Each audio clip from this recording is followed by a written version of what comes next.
Good morning, my ghouls. Good morning. Weird. Get to say that much. I don't think we've ever done an episode where the sun's still up in the sky. We have not. Yeah, it's creeping into the blinds here. I'm having a nice little staycation weekend with the favorite ghoul. So I'm camped out at this Airbnb. Nice. This is totally a question I should have asked before we started recording. How do I sound? Sound okay? You sound good. Cool, because I brought my big fancy microphone. And I didn't bring the adapter. I need to plug it in because Apple products, why would they have a USB port? Like that's true. It's super convenient and cool to not have one. So it's good. Cool. I'm glad I sound okay. Good morning, ghouls and goblins. We got a little bit of a bonus episode for you here. I'm really excited about this one. We are joined by a very special guest, John Evrenol. And you go, I'm not sure if I know who it is. Yes, you do, because you listened to us talk about his film Baskin at the top of the year. And if you did listen to that episode, you know, as desensitized as we are, that film absolutely wrecked us. Yeah. So the opportunity to talk to this director is amazing. I'm so excited for it. I can't wait to get to know the man who made something like that possible. Made me feel that way. Not often that I feel that way. And he was so kind to actually pick out a film to discuss with us as well. We'll be talking about John Carpenter's In the Mouth of Madness. Awesome. Hadn't seen that one in a long time. It's such a good pick. I actually have never seen it until I watched the show. And I can see the kind of influence. Yeah. Beautiful. Sure. Beautiful. Yeah, let's bring him in here. Let's get to know him and let's talk a little Sutter Cane, if you would. All right. Ghouls and Goblins, put your hands together. He is the director of Baskin, Housewife, and Girl with No Mouth. Ladies and gentlemen, John Evrenol. Hello. How you doing, man? Thank you for joining us. Thank you. It's a pleasure. I love that entry tune, you guys. Like, it was so Carpenter-esque. Yeah. I got to give all the credit to Karl Casey for that. I believe it is pretty much his riff on the Halloween theme. So yeah, love that tune. Great way to start the show. Awesome. Thanks for joining us, man. How's it going over there? Cool. It's like 6 p.m. over here, a Saturday evening. It's quite chill outside. Obviously, quarantine days. You know, nobody's allowed to go out on the weekends. Crazy situation. Yeah, we're here. Yeah. It should be said we are in drastically different time zones, which is why this one's going pre-recorded, not live, but we'll be up just a few days after we finish up here. But yeah, thank you for joining us. We really appreciate it. Looking forward to this one. Let me just ask before we even get to Mouth of Madness, I would love to just know how did you get into the horror genre? You know, what was kind of your horror movie origin story? Because you clearly very well read on it, and that's apparent in your work. It's clearly a passion and an influence for you, the horror genre. Yeah, I'm a huge horror fan. It wasn't always like this. When I was a kid, I always had an interest in the dark movies, or the torture scenes in James Bond movies. Like, when I say this, people are actually surprised, but there's this one particular James Bond movie with Timothy Dalton before Pierce Brosnan, which is really, really plus 18. And when years later I bought the James Bond collection, that movie is censored. Benicio del Toro's in it, and people are lowered to sharks. They are exposed to pressure chambers. They explode up. Like, there's so much torture going on. And that movie in particular comes into mind when I just go back to earliest memories. But I really wasn't a horror movie kid. I was really scared. Even Goonies got me scared so bad. Yeah. And I kind of stayed away from horror movies until the age of maybe until my teen years. And when I was a teen, early 90s, horror movie wasn't a cool thing like it was today. It was mostly about thrillers, and horror was a passé, if you will, after the 80s, in the mainstream at least. And then I even didn't watch Scream in the theaters. I said, okay, whatever. And then only later on, when I was 18, but I always had a huge love for cinema and weird movies. After the age of 17, 18, I discovered B movies, art house movies, below the radar movies, and then I'm like, oh my god, like what is a more extreme and more taboo breaking movie than this? Takashi Miike, David Lynch, Haneke, and then through those directors I reached Toby Hooper, Cronenberg, and then Dario Argento, and then like it went to Fulci, and then it went like into madness, and then James Whale's Frankenstein, anything from James Whale's Frankenstein to Child's Play, I discovered after the age of 18, 19, and with that maturity, maybe like I was like, oh my god, I found the gem, I found my identity here. And I was always a metalhead when I was a kid, like 7, 8 years old. I was a metalhead, and years later, when I found horror, it was almost like finding another heavy metal kind of like thing, and I embraced it. I started watching more and more and more and more, and soon, like around me, like around my social area, like I was the only one who watched that many horror movies, and it kind of like I embraced it as an identity, I guess. You certainly know your stuff. I always love just hearing people's kind of journey through the genre, because it's never so simple. Everybody's kind of got those visceral memories that stick in your mind with these types of films and stories. I'm also just curious to know, because the Turkish film industry, so foreign to me. I don't know the ins and outs of it. It can be horror just in general. Are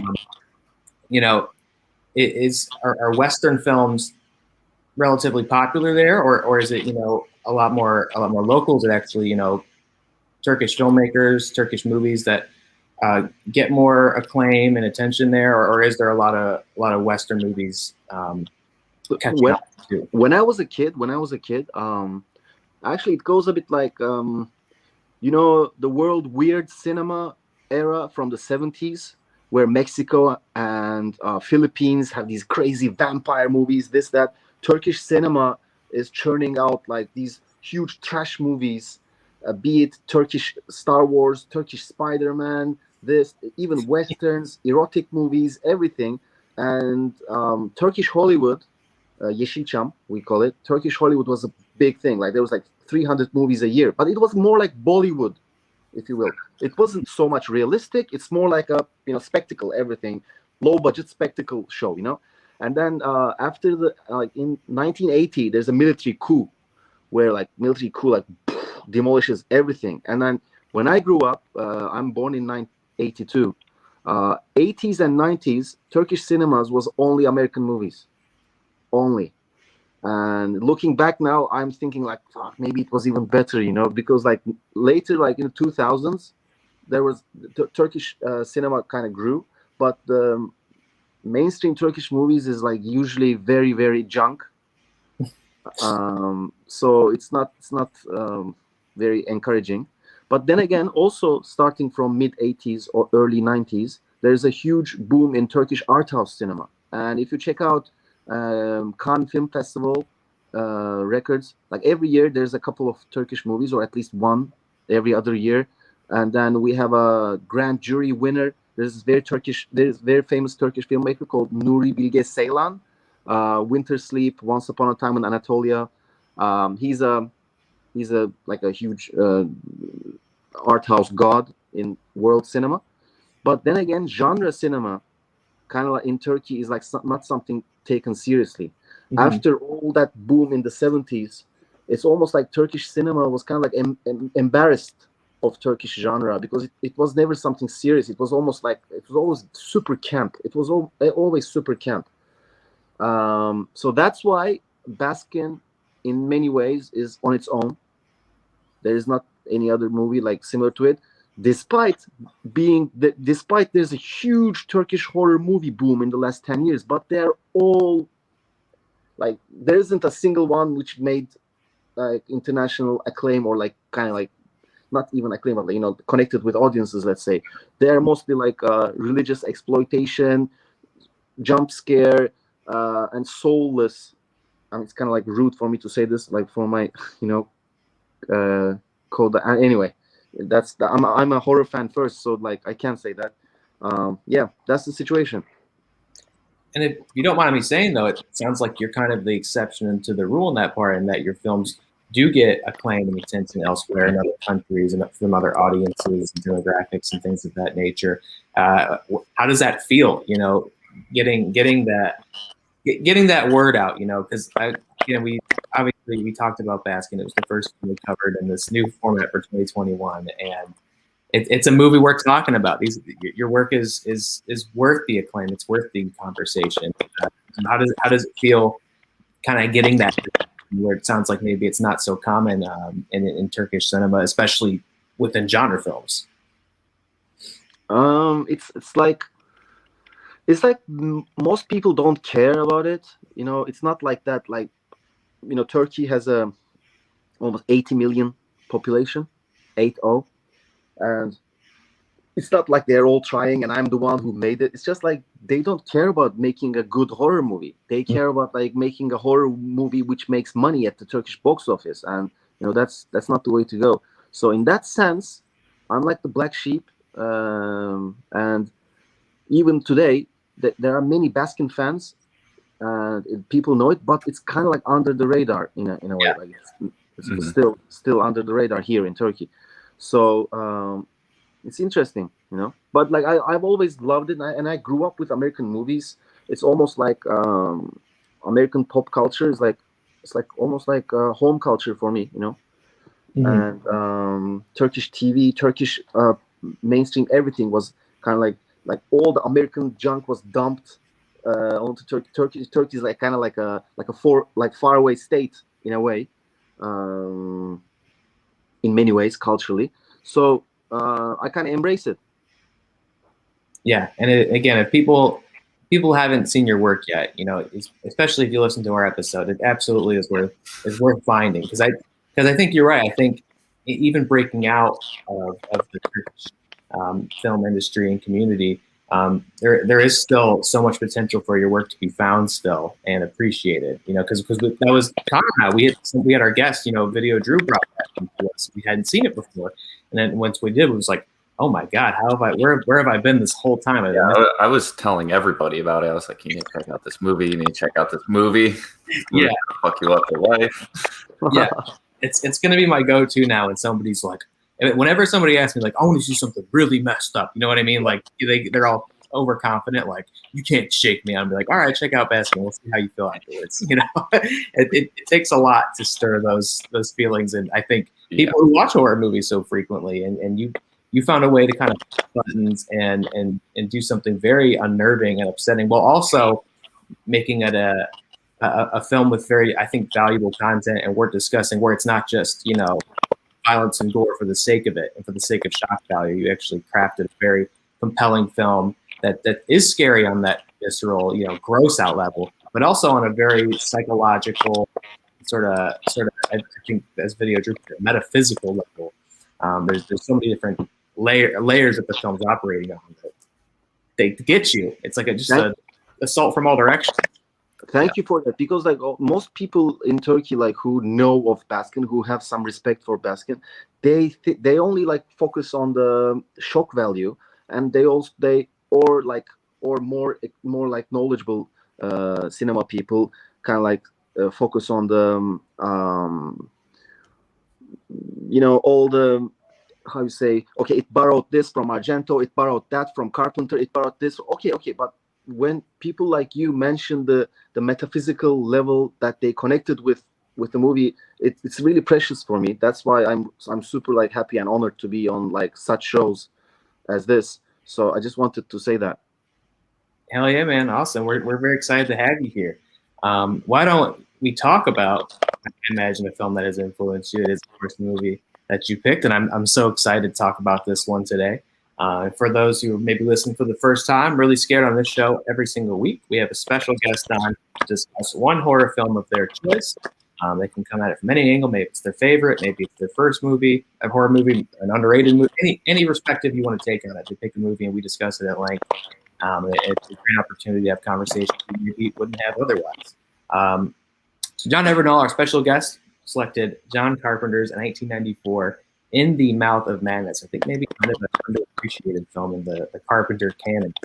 I think maybe one, not when you think Carpenter, you know, you think The Thing, you think Escape from New York, right? Trouble in Little China, like so many great movies. Halloween, obviously, so many great movies, and of which this is one. But I think a lot of people maybe forget about this one, or like Connor mentioned, haven't seen it. It kind of flew under the radar. I always just love to ask, when prompted to pick one horror movie, what was it that made you go with In the Mouth of Madness? I know it's been this one movie that I've been like thinking lately, like I should watch this again. And also it's one of those movies like which you kind of like.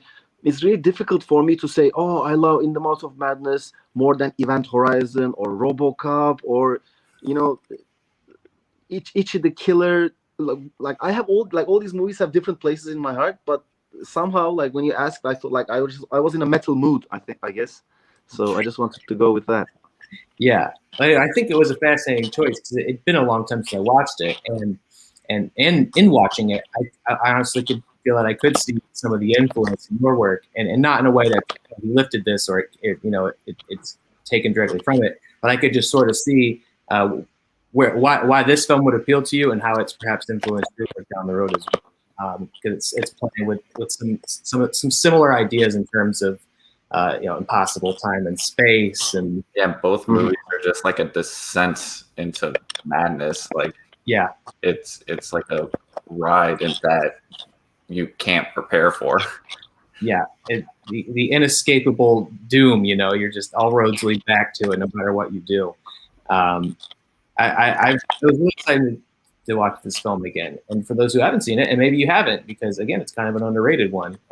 This is in Carpenter's what they call the Apocalypse trilogy, along with The Thing and Prince of Darkness. Not really a trilogy, plot-wise, but thematically, they're all films sort of dealing with the end of humanity and the earth. This one, I would say, probably the most so, because you actually kind of get into the apocalypse towards the end of it. Yeah, feels like a good finale for where his head was at that. Yeah, this is coming out in '94, so I think for a lot of people, this is when Carpenter heydays, kind of winding down. He has that crazy run where every movie is just hit, and launches, a massive franchise. It becomes this huge piece of history. Not now where he's kind of winding down. So I think maybe that's why people don't pay as much attention to this movie. But it's totally an underrated gem. It's starring Sam Neill, love. One of my favorite actors. I think I've definitely. Same here. As a Jurassic Park kid, whenever Sam Neill appears on this screen, it's like comfort food in a weird way. I'm like, there's my guy. Grew up watching him, so love this. He's fantastic in this. He's fantastic in this. He plays, is it John Trent, who's this an investigator. He's like an insurance. Yeah, like an auditor almost. Hired on by this publishing company to find their biggest hit author, Sutter Cane, who's kind of a Stephen King, H.P. Lovecraft amalgam, who's gone missing inexplicably ahead of the release of his new novel, In the Mouth of Madness. And so they send him out to go find him. Is he alive? Is he dead? They send one of the editors of the publishing house out to go find him, and things certainly don't go where they expect it. Film opens up also on this great title sequence. Oh my gosh! Oh, that is awesome. That is terrific. Okay, so they did a version of the release that looks like a Sutter Cane novel. I love it. Actually, this is a pirate DVD I found 10 years ago, and I love the cover so much. I don't have it's like a pirate DVD, but and usually this is all original DVD library, which is rare in Turkey because in Turkey piracy is huge. Yeah, it was huge in the DVD years, 10 years ago anyway. And there's not a single pirate except for this one, because this is the best amazing cover ever. Yeah, that is so cool. And then I also have the amazing Blu-ray, which was a present to me from my good friend from Seattle, Semih Tarin. I love that. Actually would make for great artwork for just an official release, making it look like it's the cover of the novel. I love that. The film has a great opening title sequence too, where they're printing off the books and They they have this song, which is, I guess, composed by Carpenter himself. You know, naturally, he liked to score a lot of his own films. And this one's kind of like this rock and roll jam, which I guess was supposed to originally be a Metallica song. Yeah. And for some reason, they couldn't get a Metallica song. So John Carpenter was just like, fuck it, I'll do a Metallica song then. Exactly. And it does kind of sound like one. I think he got there. It does. But yeah, you get this opening sequence, and it leads into right off the bat. It's very upsetting with John Trent, and he's speaking with like a coffee at the diner. Right, I think this is the opening scene. Well, the opening scene, he's getting like dragged into. Right, you're right. I'm sorry. It opens with him in the asylum. Right. He tells how he gets to the asylum, and then it goes back to he's investigating like an arson, and then he gets. I mean, it's a very like in your face, boom, right off the bat opening, where he doesn't like take a slow introduction, but like, he just like throws you in and then introduces the whole. Which I love. And you know, it's really interesting because like as I told you, like I was in this phase in my like when I was 19, 20 of like discovering all these movies. And those days, like I was just hit by like a classic a week, you know, Eraserhead, Brain Dead of Peter Jackson, Tetsuo.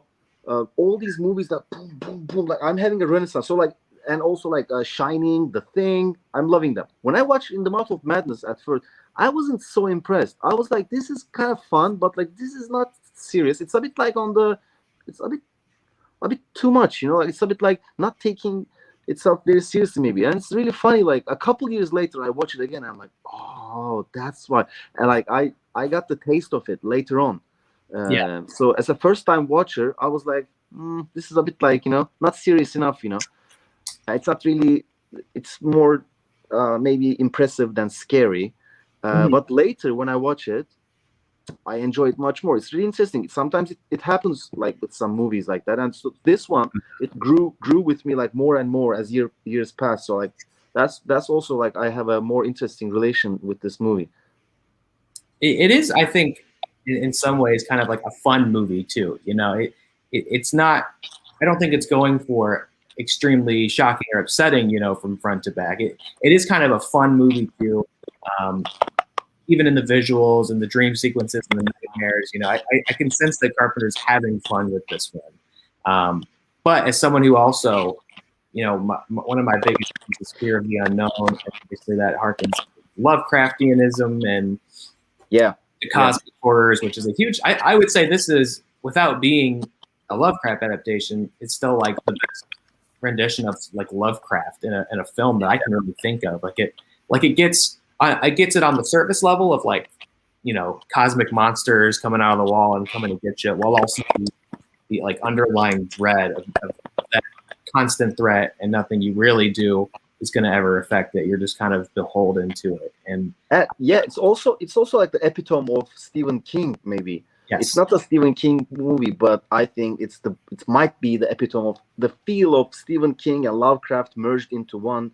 And you know what I also like since you mentioned Sam Neill, if you look at John Carpenter movies, it's really interesting. Like the characters are always like, they're either like they're like challenged to go onto this journey, you know. They're like weird characters, be it the very stoic Kurt Russell in The Thing, or Sam Neill here.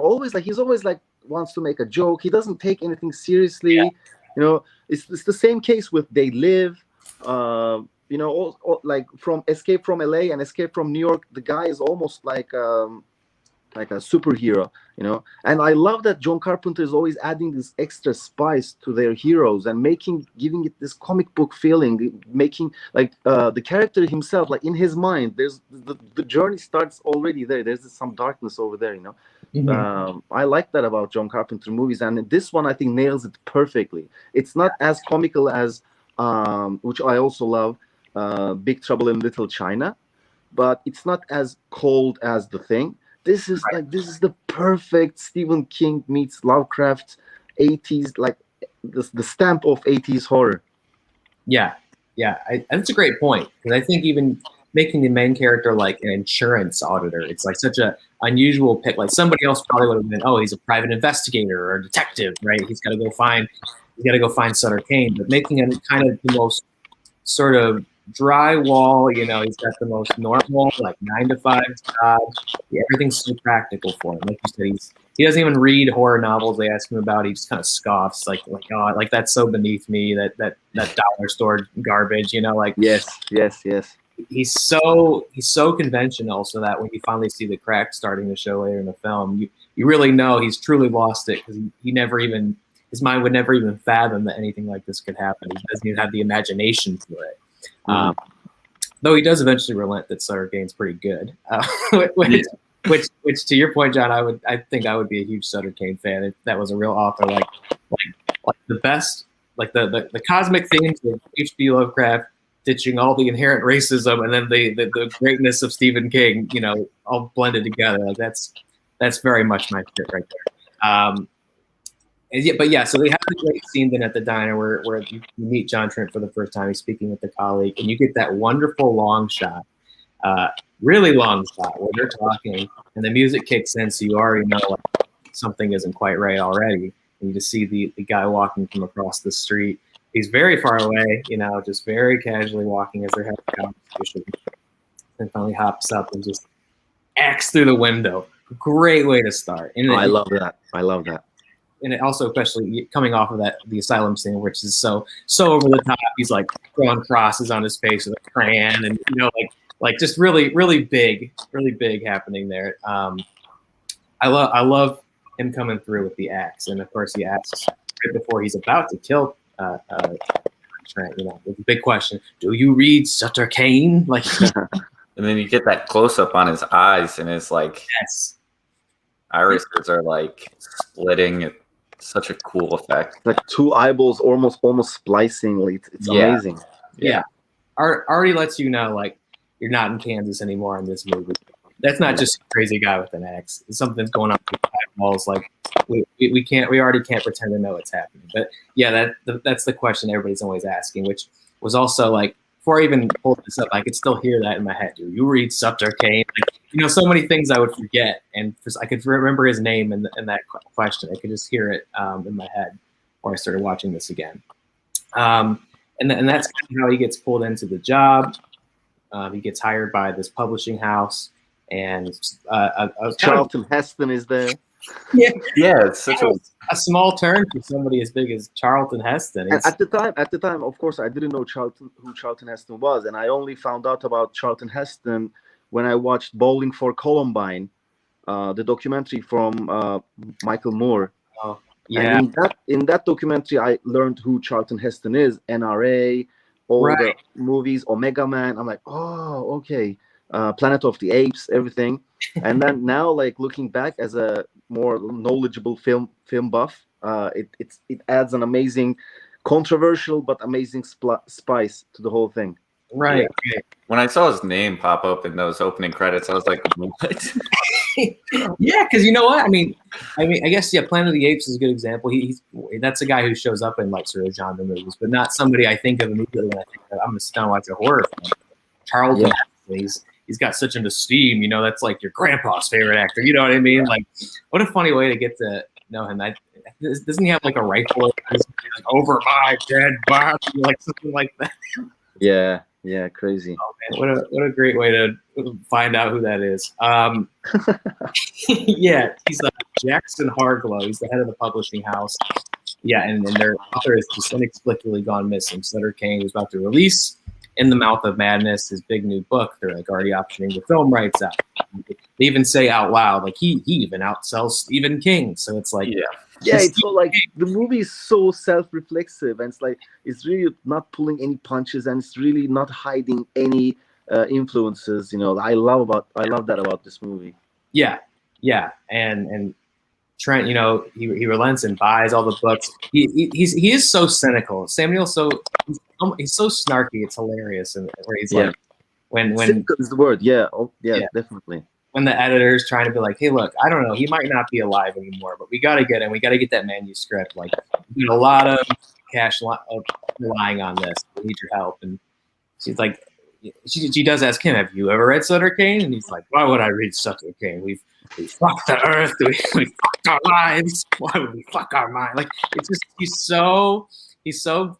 like over the top and like too much. Like, you can never have a conversation with this guy. Like someone like us, like we never could. He would be so over it so fast. You could just tell like this is so not his world. He's just doing insurance claims and making sure you're paying taxes and and how sexy is the female character? She's quite, she has that vibe that you would get from the woman in Videodrome. The way she challenges but also flirts like in a very weird manner with the lead character. I love that. And she looks like Alicia Milano from Poison Ivy 2, which I love. And I think like she's one of the things that I love about this movie too. The way her eyes are a bit off, but it's like makes her even more attractive. When you talk about weird flirtations, that certainly comes in later. It's that quite too. It really fits her. Like, yeah. He does kind of relent. He buys a couple Sutter Cane novels, goes home, and then he gets. Oh, and that's when he sees the cop. This is something else I love about this. Carpenter in general is so good at this. He's so good at making the world feel so dangerous. Definitely. He's very political in his horror. Very political in a very fantastical way. I love that, Like, even before we get into the cosmic stuff and the monsters, really figure out what's happening, it does already feel like you're teetering on the edge of the apocalypse in this movie because everything just feels so dirty and so like morally bankrupt. Like, he walks in an alley, and the cop is just pulverizing this guy. Everybody's like standing around in a semicircle watching. It's very much like, New York before it was cleaned up. Like, there's barrels on fire. People are like so many homeless people in the alleyways. Like, just I think it's something like this or like Escape from New York. Just so good at making the world feel dangerous and lived and scary, even before you get to the obvious stuff. Yeah. Which I don't feel like I see a lot in contemporary films where the world is just so scary and stuff. Trent keeps just moving on.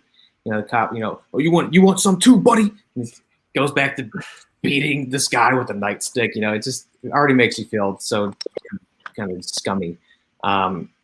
He goes home and stays up late reading Sutter Cane, and then he has a nightmare here about the cop too, doesn't he? Yeah, where the cop is a little bit more deranged.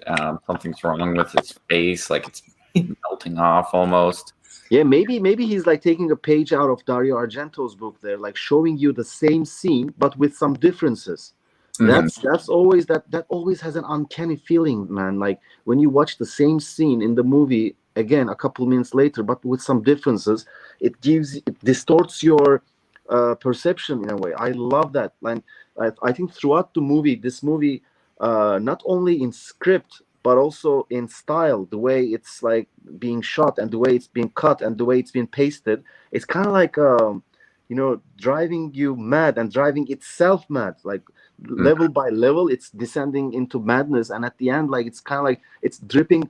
I love that scene when Sam Neill like he wakes up from this like double nightmare, even like triple nightmare, right? Like triple. It's crazy. Like it's crazy. It's almost like comical, but like the movie like doesn't care. And like when he wakes up, like he just throws the book, and he kind of like does this motion with his hand, like as if like it's like sticking into his hand. And at the end of the movie, it's almost like the movie itself, like kind of the madness is dripping from the movie, and maybe like kind of like breaking the fourth wall in a way. Maybe Deadpool movies, it's kind of like making a parody of itself. And that's also why I love this cover so much. Like it doesn't say like John Carpenter; it says Sutter Cane. So it's crazy. Yeah, I totally agree. Like towards the end of the movie, you feel like the movie knows it's a movie. Like you feel like this is the movie. I love it.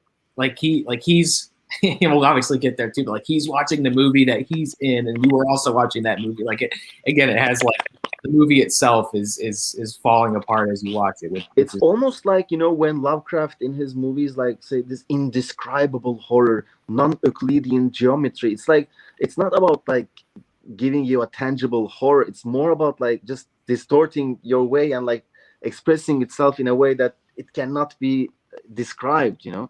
That's what it makes it more Lovecraftian than the creatures it might have, which is like also like an amazing ad. Also, like in the beginning, when you both guys said how disturbed you guys with my movie Baskin, you said it's upsetting and disturbing, right? Yes, for sure. Was that the word? Like, it's always like interesting to me because like whenever like the horror is fantastical, when it's like fantastic and it goes a bit more surreal and it goes a bit more breaking the fourth wall, it becomes less of disturbing, but more like a celebration or rebellion against creation type of thing. You know, like it was really interesting. One of my old friends, when he watched my movie, she said to me, John, it's almost like this movie like rebels against everything. It makes fun of like Turkish values. It makes fun of like patriarchal values. It makes fun of the cops, and then the movie makes fun of the horror itself. And then when she told me that, I thought of like films like In the Mouth of Madness.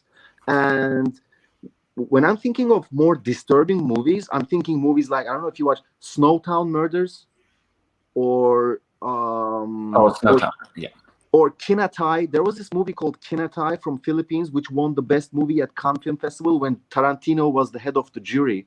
It's the most disturbed. But the thing is, like in that movie, 4 cops go take a prostitute and slowly kill her, and nothing else happens. It's so dark and bleak and disturbing. But when you watch a movie like In the Mouth of Madness, or the way I like to think Baskin, it's more like a Metallica or Iron Maiden horror, where you almost like you want to go up and cheer with it. You know, it's really weird to like describe this to non-horror fans, but that's the vibe I like, and I think that's what makes this movie so unique too. Yeah, absolutely. It looks like any other horror movie to a non-horror movie fan, maybe like from the 80s, but no, this is very, very extreme and unique in its ways because of that. Yeah, even just the story structure is very different, you know, and that it's not about like one central antagonist or threat following throughout. It's like the existence itself is the threat, and it's going to continuously fall apart. Definitely. It's definitely a different, even for Carpenter, it's kind of a different vibe. Even coming off of something like Prince of Darkness or The Thing, which I feel like have more direct physical threats. This one's like your mind is against you, and your world is against you, and you're subjected to it. You can't get out. He does, and I also love that you brought up the nightmare sequence, because it is just like it is almost comical. You know, wakes up, he's still in a dream. Wakes up, still in a dream. Like, you know, I feel like that carries so much, but I love it in this. And the first hint of how gross and gruesome some of this movie is, with the cop's face, which is all like mutated and like has weird boils and growths coming out of it. It's great. That's the first hint you get, like where this is really gonna go before it's over. He finally does relent and says he's going to take the job because he figures it out. He kind of does his little detective scene where he's cutting the pieces out of the cover of the Sutter Cane books. That's also like lovely. Yeah. That's the kind of thing where, like, if an author actually did that, I would be so amused. In reality, like, you tear his covers up, you find a map, you could go. So he puts together the map, which leads to the fictional town of Hobbs End, which again, Stephen King, it's very much like his Castle Rock. You know? Yeah. It's this fictional town where many of his horror stories take place. And so he pieces it together. We got to go to Hobbs End. The publisher's like, what? That doesn't exist. And already Trent's he's kind of catching on here. He's like, I get it. It's a whole viral marketing scheme. You put it together, go there, and you get a Sutter Cane lunchbox, I think is what he says. And he's already onto them, because you do find out eventually that they are kind of going for a loop here. But publishers are not nearly as in control of this as they think they are either. They've got a real weirdo in Sutter Cane who's also like, he's manipulating them on top of it as well. But they agree to go. So it's Trent and Linda's the publisher, or the editor. So they go on this little road trip, this unlikely duo, hit the road to go find the fictional town of Hobbs. And I love the sequence on the road at night. This was actually one of the scariest things I With the kid on the bike? Yes. This, and you mentioned it, John, this had shades of David Lynch big time for me. Mhm, I don't know if it's, I'm thinking just because on the scary stuff on the road at night, like Lost Highway specifically, but even just in how bizarre it is and how weird it is to make heads or tails of the scene where like he's asleep and she passes the kid on his bike and it's so dark. You know, all you can see is the road. Even the shot once they pass him and it's just the taillights, the red illuminating him, just feels so surreal and dreamlike already. It already makes alarms go off because you're like, what's the kid doing on a bike in the middle of the night in the middle of nowhere, right? It's already as Twilight Zone as it gets, man. Yeah, and then seemingly coming, she passes him, and then coming the other direction, someone else on a bike. This very strange old man who's wearing the exact same clothes and has the Joker card and the spokes of the wheel on the bike. Which is like, what the and excuse me if I get sort of the geometry of the scene wrong, but it ends up hitting him with the car, and you get that great look at him on the ground, and it is clearly there's makeup effects. It clearly is an effect, but it's like just close enough to making it. It's that uncanny valley.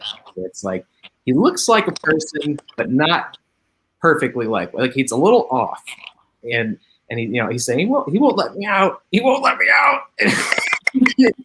It's great. This is one of the most uncomfortable things in the movie for me, which was interesting coming back because it's eventually there are real monsters and things that come out of the wall, but just the sort of existential dread of you already kind of figure out, wow, that's the same kid. He's wearing the clothes. Now he's an old man and he's like stuck in a loop. Looks like he's doomed to ride his bike down this road forever and ever and ever. Even when he gets hit by a car, he's like, I got to get up and go. This is my destiny. I got to keep, this is my purgatory. I'm stuck on this road. Purgatory, yes, definitely, man. Purgatory was a keyword. Yeah. For me, when I was doing Baskin too, yeah. Definitely. Yeah, which is kind of what we also discussed was like that film felt like looking into someone's purgatory. It really felt like you were not on this earth, which is such a and like that you're not on this earth anymore feeling gets more and more, and the movie's more and more unhinged. It loses the plot, and you're like, where the hell is this going? And then boom, it's like daylight. He comes out of the tunnel. At the end of the tunnel, it's daylight too. Like, what the hell just happened? It's like it's almost like he went through a cosmic storm or something, and like it's all. And that's, I think, a beautiful way of just getting it crazy, and boom, just like getting the pace to zero again, like a slow build up again. I love that. Yeah, the scene, the setup and kind of them settle because they find Hobbs End. And they settle in, and it's such a weird. It's so weird and like quirky at first, It takes. Yeah, it is. Yeah. They go in, they check in with the older lady at the hotel, and I can't remember the actor's name, but I know she's I always think of her as the mother in Happy Gilmore, Adam's character, is his mother. But yeah, she's an older lady at the desk, and she's been in a million things. I should know her name off the top. Like the scene of the paintings changing, and only Linda notices it, and John Trent's so oblivious to all the weird stuff that's already happened. Like he totally misses the whole thing with the old man on the bike. He's like, what? He got up and rode away? All right, you're back in the car. Like he's just sort of lazily sleepwalking through all these crazy things. He's like, this is it. We found Hobbs End, and she's adamant that no, Hobbs End is real. Or no, it's the other way around. She's adamant that this is Hobbs End, and he's like, it's not real. But they have that great thing of, if it was real, the church would be out this window. She's like, no, because it's out this window, and it's like it's verbatim how it's described in the book, and you can already see him being like, God damn it, what have I got? I love that when you see the chained husband to the ankle, you're like, wow. Yes. That's almost like a level which, like, all that craziness that you watched 2 minutes ago. No, this is some new like vista opening. Yeah. I'm glad I totally passed over that, so I'm glad you got that, because obviously we get way more with those two later in the film. Which, this thing just goes places. Like I would love to sit down and like have someone just watch this and not know where it's going, because you'd never figure it out. It gets so And the thing is, like, when, like, I don't know, like we're telling the story here, and but also the audience should know that it's not so much the content, but how it's played out that creates the magic in this movie. And so that's when you said quirky for the place, the Hobbs End. I think that you nailed it perfectly, because that's also kind of like a turn off for me when I first watched it, as I said. But now I think it all suits all the better because of that, and Hobbs End would very well be like Innsmouth, like, it kind of like reminds me Innsmouth from Lovecraft. Exactly. It's kind of like this perfect marriage of Innsmouth and Castle Rock. It knows its influences. It's definitely wearing them on its sleeve and coming up with this like distinct kind of figure in horror literature. I love when they go to the church for the first time, because that part's so bizarre. Yeah, and I love how the church itself is evil. Yeah. Definitely. It looks evil, it's imposing, and it's such a weird sequence of like, well, I guess we'll go check that church out. Maybe Sutter Cane's over there. Also, I should say no one in the town even knows what they're talking about. Like, Sutter Cane, he's this huge international publishing icon. He's from here. You must hear about him all the time. I heard he's here. And Nolay's like, I don't know who that is. What are you talking about? I've never heard that name before. So already they're like, what the hell's going on? Nobody, like, this is like their hero. Nobody knows who that is. Maybe we'll go to this evil church. Maybe he's in there. And it's just the bizarre sequence of all these cars all of a sudden driving in. They're like, get out of here. And there's all these armed townsfolk with guns who are apparently upset with Sutter Cane, who's, I guess they, by their own admission, in the church, and he's evil and is destroying their town. You have that guy who's on the steps. I don't remember. He's Vigo the Carpathian in Ghostbusters. That's the only thing I can think of him. Exactly. He's also the man from that amazing German submarine movie, Das Boot. Do you know Das Boot? Yeah. It's among the most famous like war movies. Yeah, he's that guy in that submarine there. Yeah, good pull. He's really getting over the top. Even just when he's like, Johnny boy, like come on, like the kid in the church doors that they flap open and sorry, you guys just froze for a second. Is it okay now? Yeah, you're okay. Yeah. Okay, cool. Sorry. Yeah, you can still hear us? Yes. Perfect. Okay. That's the charm of doing shows like this. That happens, so you just gotta roll with it. So like he's blasting the townsfolk out. Nobody can get in. He's taking the children. He's looking. My son's in there, and he's taking them. So all the kids in Hobbs End are gone. They've gone into the evil Sutter Cane church, and now even still, if I'm recalling correctly, Trent's kind of a skeptic still. He's like, all right, he's still very skeptical. He thinks the town and Linda and the publishing house are putting on this big show still. Even though there's guys with guns and attack dogs in the church and chase them. Yeah, like 10 Dobermans come out and start attacking people.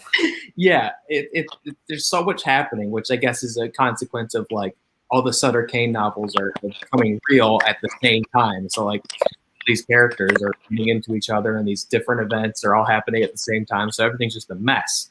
And all that bit from that, it's almost like a different movie. It reminds me of Children of the Corn. Mm-hmm. Yeah. Those bits like have a lot common with Children of the Corn. Maybe some Pet Sematary too. Mm-hmm. Yeah, this sort of middle sequence is where I think it feels the most Stephen King, and then it gets to the Lovecraft stuff later. But but small town where everyone's a weirdo and something strange and unexplainable happens everywhere you go. Like so Stephen King. But I love his skepticism. He's like, you just want this for your big story. You want me to come in here and go nuts. You got everybody roped into it. I'm not buying it. And it takes till the very end for him to finally just lament that like he is a pawn in a story much bigger than him, or the character in a story, which is also again sort of the meta element of it. Yeah, it's almost like we start in the real world, and then we go to Sutter Cane's world, and then we finish the movie in our hero's mind. Yes. Yeah.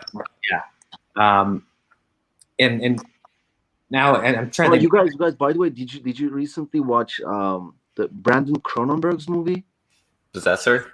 Yeah. Yeah. Yes. That's also a movie where you finish the movie in the mind of the lead character, like in a dark prison. That's also yeah, because just the other day I was talking with my friend, what really happened at the end of the movie? But it was like a David Lynch or In the Mouth of Madness kind of prison where the movie kind of drove to. Yeah, that we really enjoyed it. It's it's so surreal, and just again, it's so hard to find your place in the story. Like I was blown away, man. I was blown away. Yeah. Actually, right after that, I said oh, maybe I should have said Possessor to Really Scared guys, but no, okay, we'll go with old school. Yeah, no, I love it because again, doing this, I don't know if we would have ever really done an episode on In the Mouth of Madness. It's kind of underappreciated. So I love the opportunities having these kind of conversations, what they afford us.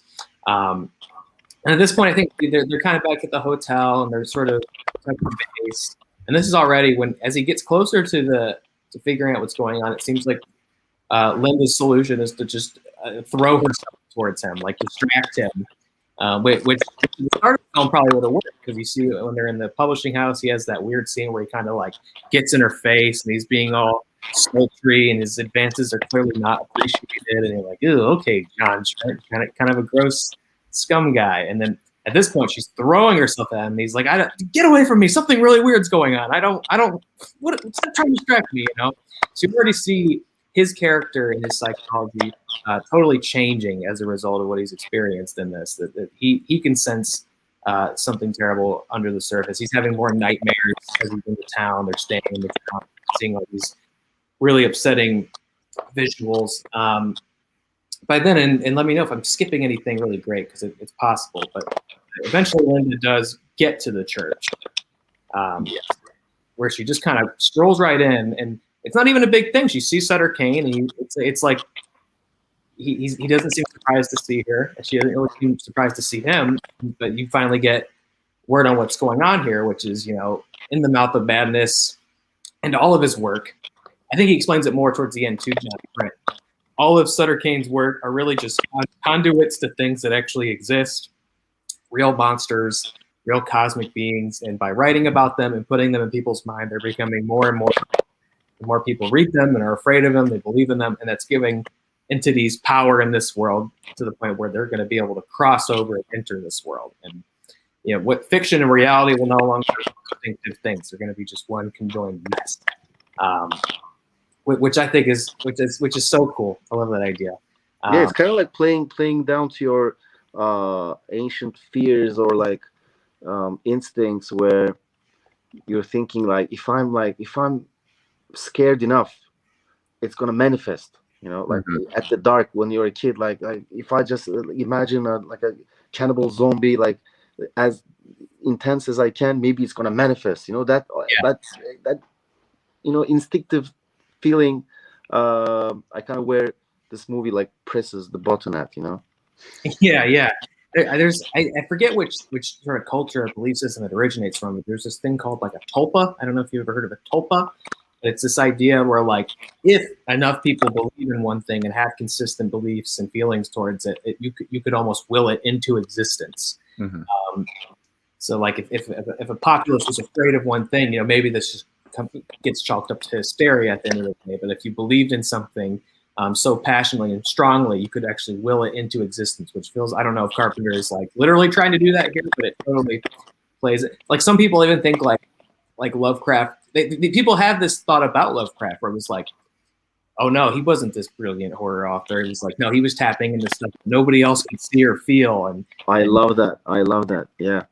There's a whole theory that Cthulhu and the Sunken City is a totally real thing. There is some weird pocket sort of religion. It's no, I mean, if I was going to subscribe to one, I guess I would subscribe to the one with giants.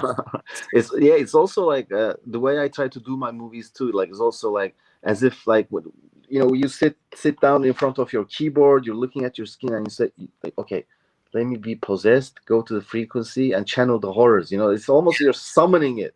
So I think it's like a play on that. And also when I watched Possessor, I was like, oh my God, Brandon Cronenberg is probably inflicted by the same worm that was in his father's brain 20 years ago. And it's the same worm in this movie. And like by watching this, it's going to penetrate into my mind. That's how it made me feel, man. Yeah. It's a great comparison to draw. I guess that kind of is how it, by experiencing these stories, whether it's in literature or film or what have you, you are submitting yourself to something that you can't explain. Things that horror in itself is so weird in that way, in that we sign up to be scared or upset or uncomfortable, and there's something thrilling in that, to kind of walk out to the edge and feel vulnerable again. It's a weird thing to sign yourself up for, but obviously we're all on board with that experience. Yeah. So this is when stuff finally gets really weird. You hear Sutter Cane's plan. He embraces Linda, and they have this big long kiss, and then you pan out, and he's got this horrible being. Yeah. This like slimy baby mutant crawling out of his head. That's the best, man. That's the best. Yeah, we finally start getting into the wonderful John Carpenter practical monster effects here, which obviously most people would think of The Thing, is I think of just kind of the apex of that concept anyway. Not even just thinking Carpenter's thing, like something like The Thing, just it's timeless. It looks amazing. It goes body horror. Like it starts like cosmic Stephen King. It starts as a mystery, like this detective like on the lookout, and then it becomes cosmic horror, Twilight Zone, and then it becomes visceral horror, almost like torture porn-esque, with that detail of the woman's husband being chained to the ankle. And then it goes to like Stephen King territory even more, and then it becomes body horror with that mutant head, like like Total Recall, Kuato kind of thing, like at the head, behind the head, And then we go back to him at the hotel, and he goes in the basement, and then the old woman and her husband are now some freakish monster, like Lovecraftian. John You have to love that. It's almost like Dante's Inferno, like levels of hell. Yeah. It's going like And Carpenter knows, he's obviously a master at this stuff, so he knows how to frame it and film it, and it never shows you too much. If it was well lit, shot, saw it real vividly, it would totally fall apart. But having exactly, yeah. close up, you could still see like profile of the old woman's face, but she's got this bizarre new body, this like appendage coming out the middle of her. She's got tentacles, and her poor like plain old husband is still handcuffed to her, and she's like chopping his arm off. That was actually, I think, maybe the most upset, because it's just that thing where you see just enough of it to fill in the blanks yourself on what it really looks like, and it's just so like now it's game time. It's like Sutter Cane. And also the seeds of that body horror was first planted with that double eyeball at the beginning of the movie, and also the mutated face of the cop in the nightmare, and then like those little like plants, seeds like manifest into like bigger Grand Guignol way of like body horror. Yeah, because it's full blown here. Because then he goes to the church, grabs her, goes through like that cosmic portal, and then they're on their way out. And I can't remember. I think this happened after, but when they're like in that loop with the crowd. Yeah, we're driving through again and again and again and again. Yeah, and he finally gets through, just drives through them and crashes, and then she turns into this weird, freakish, like contorting her body and twisting her head around.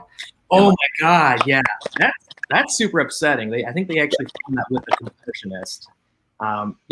This is where we're in the real fever dream of it. Yeah, he's driving through the town. He's in the loop. He keeps going down the road. He has to confront Sutter Cane himself finally, and that's where you hear his big grand plan. You have to bring my transcript back to the publisher so they can make it, and they can send it out so they can make the film, because this will be the one that finally breaks the threshold. And, basically Cthulhu and all his friends. That, and you get that great rips himself apart. Like very, very 90s CG work, which is really the only CG in this. Everything else is pretty practical. which is good because it wouldn't hold up nearly as well if it was all, early 90s CG. The effects weren't quite there yet. But, you get to see like this wall of writhing monsters coming down the hall, which is such a good, it's not like one monster or two. It feels like a wall. It's like imperceivable. Just a wall with all these weird claws and tentacles coming off. And it's like a wall from Doom, the computer game. Yeah. Yeah. And totally, again, it's that Lovecraft thing of like, you can't explain it. You get hints of it, enough for you to kind of make a shape in your mind, but you don't see it blatantly. It doesn't give it to you, wholesale. And it's great. Then, like you said, Connor, that's when he finally gets out of the town, although they do have that Linda as the contortionist with their head twisting around. It's so scary and gross. He gets out by himself. She's like, I can't leave. I'm too in the mouth of madness already. You can't go. I'm going to hang out here for the rest of eternity. So he drops out. He's got the manuscript. And he's told he is a character in the mouth of madness. Sutter Cane's like, yeah, flip through it. It's about you, John. Everything you've done up to this point is in the book, and everything you'll do next is also in the book. Like, you are in my story, and you are subservient to my will. You try as you might, you'll never get out of it. And doesn't he explain that he didn't exist until like he started writing about him? Yeah. I thought that was really cool. Because we make fun of it often, the empty man, but it has that same idea. I won't go too far into it because it's actually worth a watch. As much as we made fun of it, it's actually worth a watch. But it plays with that same idea of, did we really exist before like our first memory? Right. Yeah, he doesn't matter until he's on the page. Yeah. The Sutter Cane novel. So he comes back. He has the manuscript. He's like, I'm not gonna. He just leaves it on the side of the road. There's also just random here, a kid on the bike. Hey, mister, what you doing? Do you know who that kid is? Who was that? Who? That was little Hayden Christensen's first ever acting role. Oh, was it really? What? Yeah, I did not recognize him until I like hit the track. Hold on. Where was this? So when Trent gets out of the church and he lands in the back road, and he's got the manuscript. The kid rides up on the bike, and he's got the Joker card and the spokes, and he's like, "What are you doing, mister?" Like, and he asks him, "Where's the highway? Like, can you point me in the right direction? Get me out of here." That young kid toward the end of the film, is Hayden Christensen. Oh my God. Little Annie. Yeah, I have the movie in front of me here. I'm trying to scroll and find it, but like I need to see. It's like right after he gets out of the church finally. Yeah, he gets out of Hobbs End. And he lands in daylight. It's before he gets on the bus, which also has an amazing nightmare scene. Okay, it's here. Hold on. Yeah. It was something that I read. I didn't know it when I was watching it. I didn't pick up that. Oh yeah, it's him. Oh my God. It totally didn't register. And then I was reading it. I was like, really? I went back and watched it. And I was like, holy shit, it's Hayden Christensen. It's his first ever role in The Mouth of Madness. Who knows? That's a little trivia fact for you. Yeah. Awesome. I love the thing on the isn't it just like the old lady says, like, my favorite color is blue? Well, he's sitting next to the old lady, and then the old lady turns into Sutter and like kind of goes more into his plan. Like, this is, I think, where he's like, before today, you didn't really exist like you exist because I wrote about you. And by the way, did I tell you my favorite color is blue? And then he wakes up and everything's blue. So simple, but like that is kind of how nightmares work. They're not quite so elaborate and detailed. It's just like he woke up and everything was his scream. Samuel's scream in this is so good. It's just it's so upsetting, and I love Samuel's performance. He's so good. The way he laughs at the very end, man, just like couldn't be better, man. Couldn't fit better. Yeah, I didn't know about this pocket of Sam Neill movies like this and Event Horizon, where he just goes really creepy. Also, are there more that I don't know about? Omen. Oh, I think either 2 or 3. Isn't he in Omen 3? Yeah, you're right. And Andrei Zulawski's Possession. Okay. Which is like from the Video Nasty era. It's like a more David Lynch than David Lynch type of crazy movie, like with Sam Neill and Isabella Adjani. They're having this crazy love, and then they go like in a body horror craziness. And Sam Neill, like, I think it's one of his like earlier roles. Like, it does an amazing job. If you guys haven't checked it out, you should definitely give it a shot. It's amazing. Yeah, definitely. Absolutely. He gets back to the publishing. And again, it's like he can't win. He's like, I left the manuscript on the side of the road. I'm not delivering that to you. And then Heston's character is like, what? I sent you out to do that like months ago. Who's Linda? Who's Linda? We never had anybody. You already gave the manuscript to me. Matter of fact, the movie's coming out like next week. Like he's trying to get ahead of this. And like time isn't in his favor. Space, reality. That's the other thing. He keeps all throughout the movie, he's going, this isn't reality. This isn't reality. Like, by the end, it's like he's only trying to convince himself rather than anybody else. This isn't reality. But yeah, it's too late. The books hit the shelf. He goes to the store. There's a line around the building. People reading copies. You get the guy coming out. He's bleeding from the eyes, and he's got a double iris. So he finally snapped, and he's seeing the movie poster too. He's like you've got John there on the cover. He's got the movie poster of which he is on. So it's like, right, how many movies? Like, can you tell me where the poster of the movie is actually in the movie? Yeah, it's crazy, man. It's crazy. But you can also see if you get a glimpse of the bottom of it where the credits, you can see John Carpenter directed the movie in the movie as well. Yeah. Exactly. It's not like a kind of. It's like the poster of the movie in the movie. It's amazing. Yeah. And again, the character's aware of it. He's like, "Oh my!" This is finally where I think his brain breaks. It's like, yes, I've been cast down the rabbit hole. I'll never climb out. Anytime I take charge of what's happening, I'm told about things I never knew I did. I'm told I didn't exist until this whole thing happened. Like he can't. So he finally just snaps, and he becomes, the guy with the axe, asking if you read Sutter Cane, and that's finally we catch up. Now we understand how he got there, and that this is all happening like basically the night before the apocalypse. He recounts his story. Yeah. And then it's like power failure at the asylum, and everybody gets out. He gets out, and it's like 28 days later, the world's empty. Nobody in sight. There's cars turned over, papers blown all about, and he attends a screening. The last thing he does before the movie ends is attends a screening of In the Mouth of Madness, which is the movie that we just watched. Which I love this. Like this past year, quarantine and everything. I like even at the end of the world. I love that he managed to go see a movie. He got to go to movies. I was like, hell yeah, that's what I want to do. If I wake up and it's the apocalypse, I'm going to the movies and getting myself watch popcorn and watching the last movie that ever got made.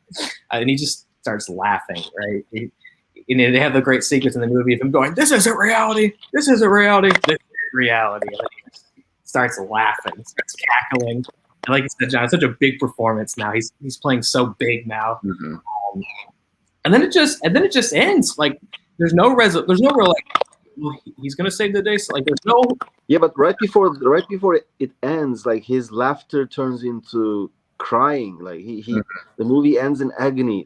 Yeah, and really dark, and it's almost like it's short circuited, or like he totally got lost in the brain. His existence is like kind of like disintegrated or something, Yeah. If I'm not mistaken, this came out like during like where parents were blaming media and everything for like school violence and stuff, like Beavis and Butthead, like Marilyn Manson music, like metal music, Doom, like John said, Doom was movies, violence in movies, all of that was something. Is this John Carpenter basically kind of mocking them? Like it's going to come true if you believe it. Like if you believe movies are causing it, then that's going to be the cause. Like you're making it happen.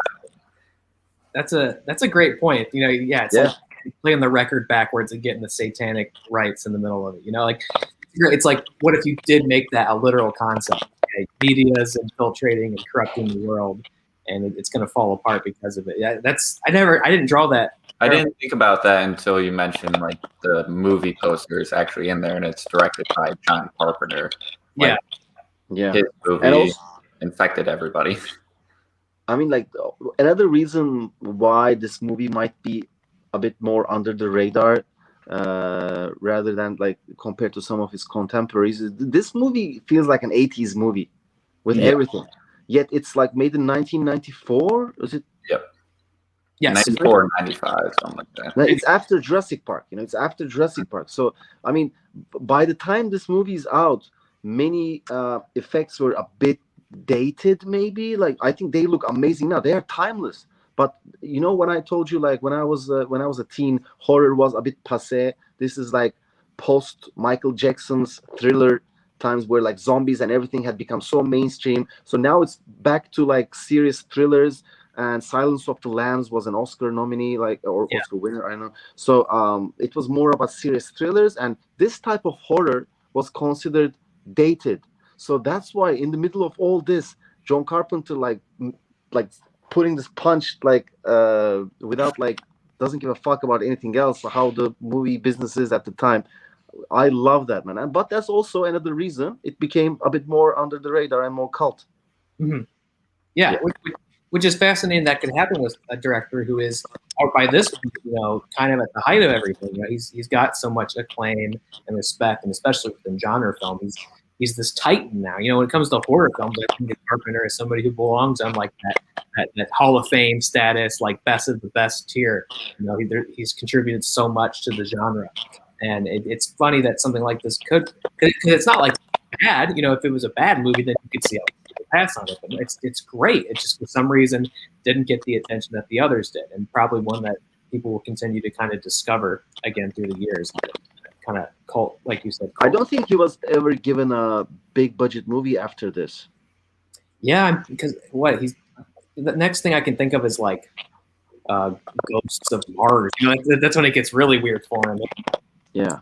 Then he I'm a big fan of that movie, but like considering what it is, it's kind of like a step down. I'm a huge fan of that movie too. Like, not a huge fan, but I love Ghosts of Mars. But the thing is, like, I think Carpenter has always been underappreciated. Yeah. I mean, if you think of the thing was nominated for Razzies in multiple categories. How dare you guys? Like, they gave the worst soundtrack to Ennio Morricone's theme. Like, that's, and Escape from LA was also kind of like a bit like, I love that movie, but like people, I think he did Escape from LA after this, huh? Because that's 1997. Yeah, that would make sense. Yeah. Yeah, maybe that was the last straw for like big budget movies for John Carpenter. I think you're right. That's when because that one's obviously a lot sillier than New York too, like a surfing sequence, and then Ghost of Mars was also supposed to be originally Escape from Mars too, right? Yeah. That's also a bit silly, but like I'm one of those rare people that watched Escape from LA before Escape from New York, so I love Escape from LA. I love that movie, and I think also after Escape from LA, the best thing to watch from Carpenter is Cigarette Burns in Masters of Horror, when I think he was giving the right respect and he was giving the right budget with that episode, which is kind of like a mid. It's like a short movie. It's not like a feature length. It's like a mid-length movie. But I think that's like a good addition to like Carpenter CV. Yeah, and now obviously, now he's kind of an icon and a legend. Like now it's like going back, and he's obviously getting to relax as a producer on like these new Halloween movies. It's like everything he's done is going to come back in some form or way. For sure, man. For sure. Such a legacy. It's going to live on forever. These smaller films that maybe didn't get as much love when they came out. And he's actually working on a new movie right now, like a new project. And I think that has to do with him coming back to the world of Halloween and his hands in there. So I think it's kind of a newfound appreciation for John Carpenter. They're like, all right, we'll give you your own movie again. This one Carpenter movie, which I'm not a huge fan, is like Prince of Darkness. I think everybody around, all my American horror friends seem to like it more than I do. It's like I don't know, maybe just like In the Mouth of Madness, years later when I watch it, I'll enjoy it a bit more. But at the time watching it, I was like, I mean, maybe it was like too much for me back then. I don't know. Do you guys love it or enjoy it as much as In the Mouth of Madness or Big Trouble in Little China? I think I like this more than Prince of Darkness. I've not seen Prince of Darkness. That's one I'll have to check out.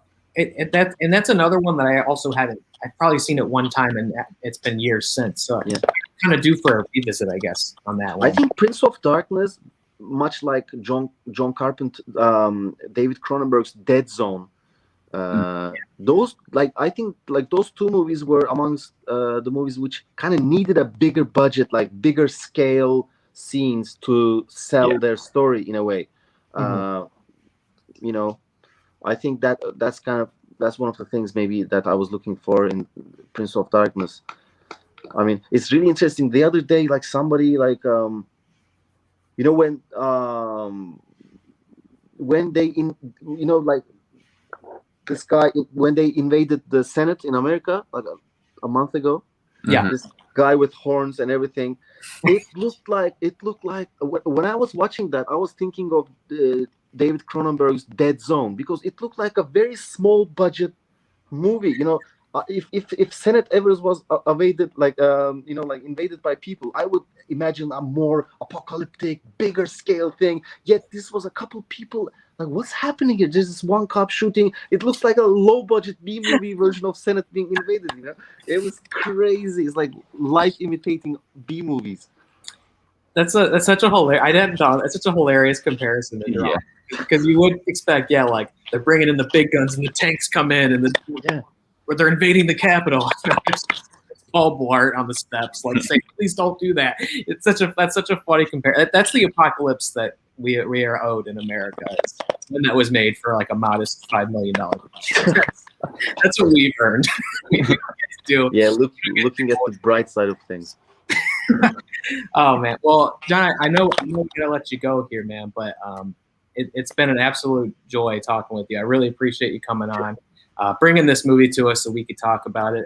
Obviously, we're fans of your work, so even just talking to you in any context is awesome. So, really appreciate you coming on and hanging out with us.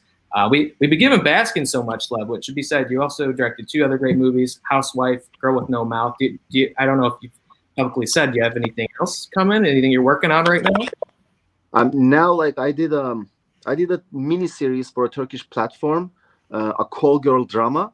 It's about a young Turkish call girl, 20-minute episodes. It's more like fun and sexy, but also a bit sad at times. And it was kind of like a sleeper hit last year, and they financed me for second season. Very small budget, and then in second season we went a bit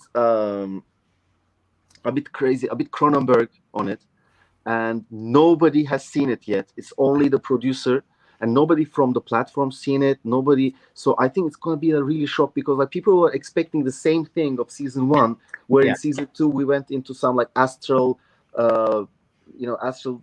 things and some body horror details. So it's going to be really interesting for me to see how that is perceived. But it's not like a horror movie that I could put next to Baskin or Housewife. Also, by the way, when I say Housewife, I think there are a couple scenes in Housewife where I was more directly influenced by In the Mouth of Madness. One scene in particular where the girl goes down the stairs towards the end of the movie. She finds a book. It's called Apocalyptic Visions, I think. And then she turns the pages of the book, and then there she reads, the girl goes down the stairs and finds a book. And the next pages are empty. And then she drops the book. And that's obviously coming from In the Mouth of Madness for sure. That's my homage to the master. I love it. Is there anywhere people can watch that on at the first run of that series? It's not in North Europe yet, but by the way, this what I'm telling is Housewife. It's not the series. Yeah. I know you said you were doing a second season of it. Is there anywhere people can watch? No. It's not out yet. No. Okay. But you can watch Housewife on Shudder in North America. Okay. We're always talking about Shudder on this show. Anybody who listens to this show, you need to have a Shudder subscription. Like, it goes without saying. And yeah, Shudder should sponsor you guys. Yeah, I appreciate you saying it. I'm going to clip that and send it to him. Yeah, if you haven't seen Housewife yet, there's one more reason to get Shudder. Yeah, go check out Housewife on there. Check out all your films. And in closing, I should ask, where can people find you right now? Where should they follow you at? I'm quite accessible on Instagram. My name, last name. I spend maybe more time than I should over there. And yeah, on Twitter and social media, I'm quite accessible, I think. Perfect. Go find it. I'll put links in the description and everything when this goes up too. So just gotta scroll down. Awesome. All right. Awesome, man. Thank you so much for joining us. This is an absolute blast. What a pleasure to speak with you. I'd love to do thank you. By the way. Everybody pay attention to John Evrenol. This is a guy to watch. This is a visionary to watch. I love his work. Thank you. Taylor, Connor, thank you very much. Thank you. Thank you, sir. Take it easy. Stay spooky. Bye-bye.